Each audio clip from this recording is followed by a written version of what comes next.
Hai Indonesian dimanapun Anda berada, terima kasih sudah mampir ke channel saya. Jadi pada kesempatan ini saya mau sharing mengenai peluang orang Indonesia kerja di pasar kerja internasional. Ini materi ini saya sampaikan pada acara eh, masterclass di Diaspora Global ya, Indonesian Diaspora Network Global, ADN Global beberapa waktu lalu dan saya hanya ingin merangkum dari apa yang saya sampaikan tersebut, gitu kan. Mudah-mudahan berguna buat Anda semuanya. Jadi banyak sekali kita bisa lihat peluang-peluang yang ada di luar negeri dan juga banyak juga peluang-peluang yang ada di dalam negeri, gitu ya. Tentunya eh, tergantung keinginan kita. Jadi apakah kita mau tetap di dalam negeri saja atau di luar negeri saja, tapi at least ada gambaran kira-kira apa saja sih peluang-peluang kita itu di dunia ini, gitu ya. Jadi barangkali itu yang bisa memotivasi kita untuk bisa menjadi lebih baik, gitu ya. Saya akan sampaikan eh, beberapa tips dan juga apa, kehidupan di luar negeri itu seperti apa, gitu ya. Jadi kadang-kadang kita itu taunya bahwa wah enak ya di luar negeri, gitu ya. Tapi sebenarnya banyak juga tantangan-tantangan yang harus dihadapin, dan bukan itu saja, tapi juga cuaca, kemudian budaya, kemudian bahasa, sifat-sifat karakter manusianya, itu semuanya itu banyak-banyak berbeda ya. Jadi itu juga menjadi tantangan bagi kita. Ya sama seperti kita di Indonesia, kalau kita dari Jawa Timur pindah ke Jakarta atau dari Medan pindah ke Jakarta, itu kan tentunya kita akan temui banyak-banyak hal yang berbeda dari tempat tinggal kita yang sebelumnya, gitu ya. Yang kita harus bisa adaptasi lah, adaptasi di mana kita bisa mempersiapkan diri kita sehingga kita tahan banting, gitu ya. Nah, peluang-peluang kerja di luar negeri itu sebenarnya banyak ragamnya dan juga banyak cara yang kita bisa tempuh, gitu ya. Eh, saya akan sampaikan empat empat jenis peluang yang bisa eh, kita identifikasi, gitu ya. Jadi yang pertama itu adalah ada program dari pemerintah ke pemerintah, gitu ya. Jadi pemerintah Indonesia itu bekerja sama dengan pemerintah di Jepang, Korea, Taiwan, seperti itu ya. Jadi untuk mengirimkan tenaga kerja muda, gitu ya, untuk bekerja di perusahaan-perusahaan di Korea atau di Jepang, gitu ya. Jadi ada manufacturing company yang ada di Korea, bisa juga perawat ke Jepang, gitu ya. Kemudian juga ada program pemerintah yang juga mengirimkan pekerja migran Indonesia itu untuk perusahaan-perusahaan private di luar negeri, gitu ya. Jadi pekerja migran misalnya ke Australia, ke Hong Kong, ke Kuwait, Qatar, Taiwan, gitu ya, dan banyak lagi, gitu ya. Informasi bisa didapatkan di Kementerian Ketenagakerjaan.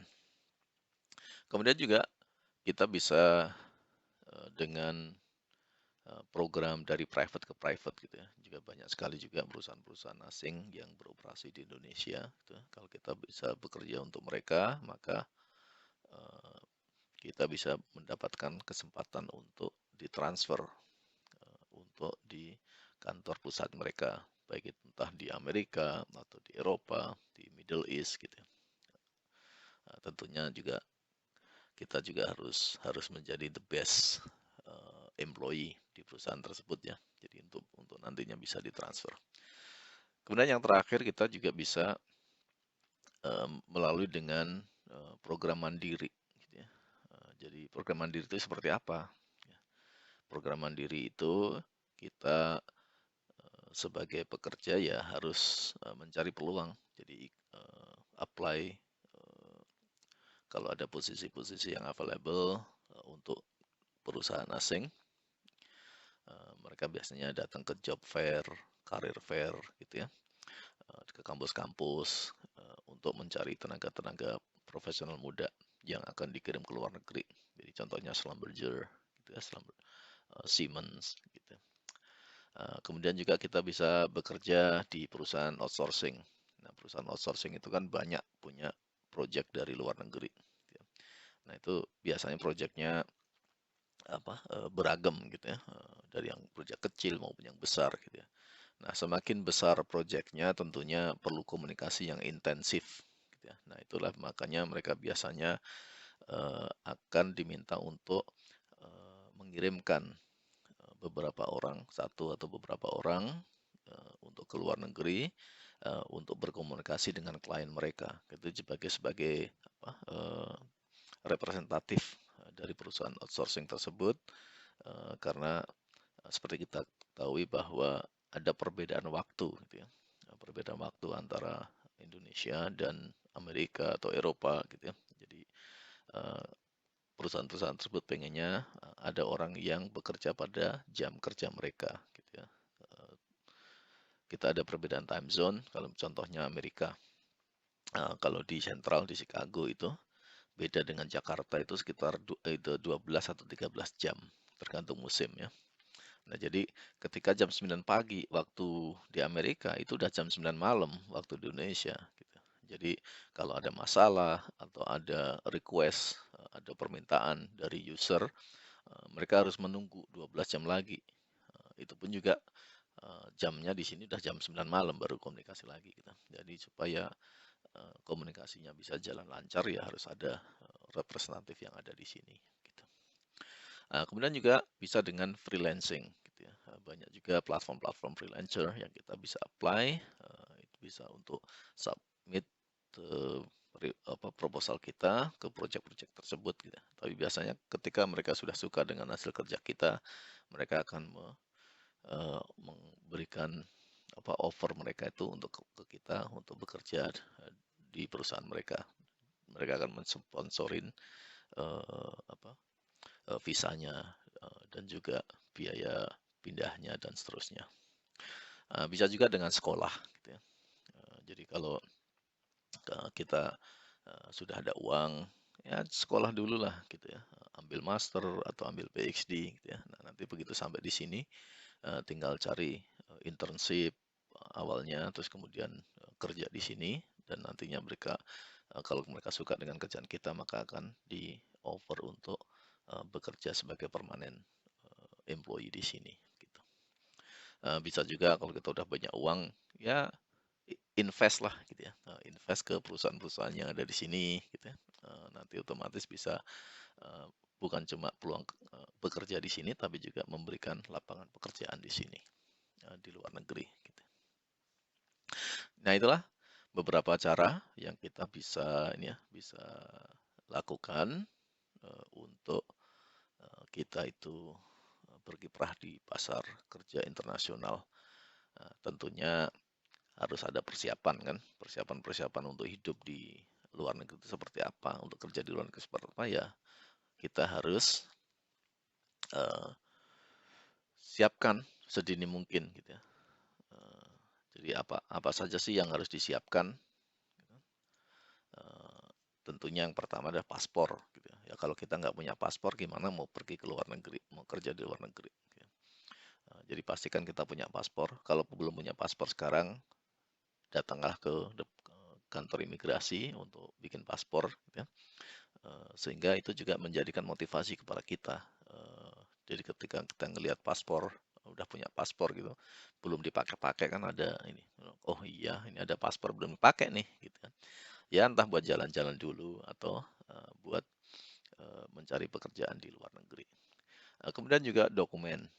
Dokumen-dokumen kita itu biasanya di Indonesia tuh kalau dapat ijazah kan dalam bahasa Indonesia. Ya, pastikan ijazah dan transkripnya itu sudah ditranslate ke bahasa Inggris gitu ya. Karena salah satu requirement-nya itu kan biasanya mereka pengen tahu apa pendidikan kita tuh dari mana, kemudian transkrip nilainya itu seperti apa gitu. Jadi itu pastikan kita udah punya transkripnya dalam bahasa Inggris atau juga mungkin bahasa Arab kalau mau ke Middle East gitu ya. Kemudian juga kita harus siapkan resume kita gitu ya. Resume kita atau kurikulum vitae kita itu siapkan beberapa jenis gitu ya. Karena eh, satu resume itu nggak bisa fit untuk semua posisi gitu ya. Jadi tergantung dari requirement-nya ya kita adjust. Pastikan juga jangan panjang-panjang gitu ya. Tunjukkan apa yang sudah kita lakukan dengan baik sehingga itu menjadi apa penilaian oleh recruiter itu sehingga mereka akan menghubungi kita. Kemudian juga luaskan jaringan, gitu ya. Jadi cari koneksi di negara-negara yang kita pengen tuju. Kalau kita ke Amerika misalkan, ya carilah koneksi orang-orang Indonesia yang ada di luar negeri, di Amerika. Kemudian kita juga aktif juga dengan organisasi kemasyarakatan, gitu ya. Pahami budayanya, kemudian juga bisa juga kita gabung ke acara-acara webinar yang diselenggarakan gitu. Jadi kita tahu orang-orang di luar negeri itu seperti apa gitu. Nah, kemudian juga kalau bekerja dan hidup di luar negeri itu juga banyak ini ya, banyak yang harus disiapkan gitu ya. Jadi salah satunya ya tentunya bahasa, kuasai bahasa baik lisan speaking, bicara, tulis atau mendengar gitu ya. Jadi kalau mau ke Amerika atau ke Eropa ya bahasa Inggris, bahasa Prancis, bahasa Jerman, terserah negara tujuan kita mana. Ya, belajar, siapkan pelajaran itu. Jadi bukan hanya eh, apa, yang untuk tahu bisa nulis saja, tapi juga harus bisa aktif bicara juga. Kemudian juga aktif di organisasi kemasyarakatan, gitu ya. Banyak sekali yang kita bisa pelajari, gitu ya, atau tambahkan di skill kita ketika kita berinteraksi dengan organisasi kemasyarakatan, baik itu di kantor ataupun di luar kantor. Gitu ya. Kemudian juga kita harus selalu komunikasi dengan recruiter, karena recruiter itu yang akan membantu kita mencarikan pekerjaan yang sesuai dengan skill kita dan juga tentunya juga peningkatan karir kita. Jadi recruiter itu teman kita, jadi harus berbaik-baik dengan mereka karena kalau kita punya banyak hubungan baik dengan mereka, setiap kali ada opportunity yang bagus, mereka akan menghubungi kita, gitu. Akan dikasih tahu bahwa ini ada lowongan ini, mau nggak, gitu kan? Kalau mau ya nanti baru di proses untuk aplikasinya, gitu. Ya mungkin itu saja yang mau saya sampaikan. Nanti video detail lengkapnya tentang peluang eh, orang Indonesia bekerja di pasar internasional akan saya kirimkan di video selanjutnya.